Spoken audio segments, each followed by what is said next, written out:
जब अल्लाह किसी से बहुत मोहब्बत करता है, जब अल्लाह किसी से बेपनाह मोहब्बत करता है तो उसे आजमाता है, उससे सब्र करवाता है, उसको सजदों में गिराता है, उसे सजदों में रुलाता है और फिर जब अपनी मोहब्बत दिखाता है तो कहता है, ए मेरे बंदे, क्या कोई है इस दुनिया में जो मुझसे ज्यादा तुझसे मोहब्बत करे।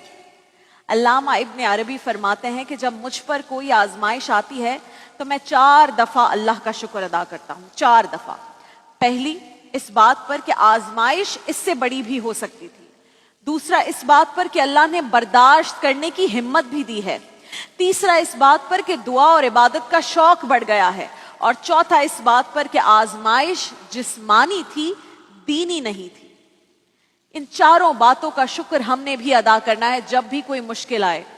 फिर जिस रब ने कुरान में ये फरमाया है कि बेशक हमने इंसान को मुशक्कत में मुब्तला रहने वाला पैदा किया, उसी रब ने कुरान करीम में कई मकामात पर हमें आजमाइश के साथ खुशखबरियां भी सुनाई हैं।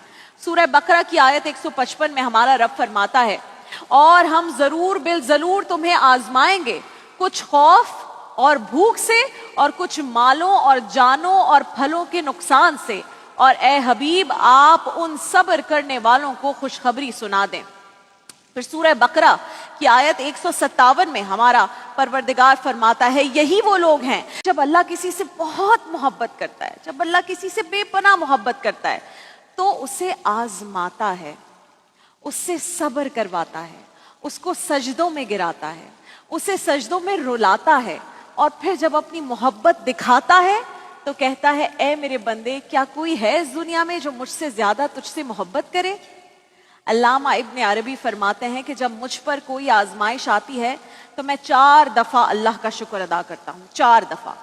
पहली, इस बात पर कि आजमाइश इससे बड़ी भी हो सकती थी। दूसरा, इस बात पर कि अल्लाह ने बर्दाश्त करने की हिम्मत भी दी है। तीसरा, इस बात पर कि दुआ और इबादत का शौक बढ़ गया है। और चौथा, इस बात पर कि आजमाइश जिस्मानी थी, दीनी नहीं थी। इन चारों बातों का शुक्र हमने भी अदा करना है जब भी कोई मुश्किल आए। फिर जिस रब ने कुरान में ये फरमाया है कि बेशक हमने इंसान को मुशक्कत में मुब्तला रहने वाला पैदा किया, उसी रब ने कुरान करीम में कई मकामात पर हमें आजमाइश के साथ खुशखबरियां भी सुनाई हैं।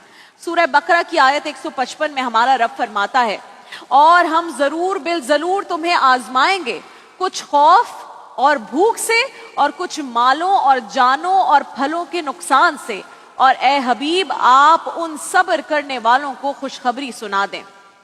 फिर सूरह बकरा की आयत 157 में हमारा परवरदिगार फरमाता है, यही वो लोग हैं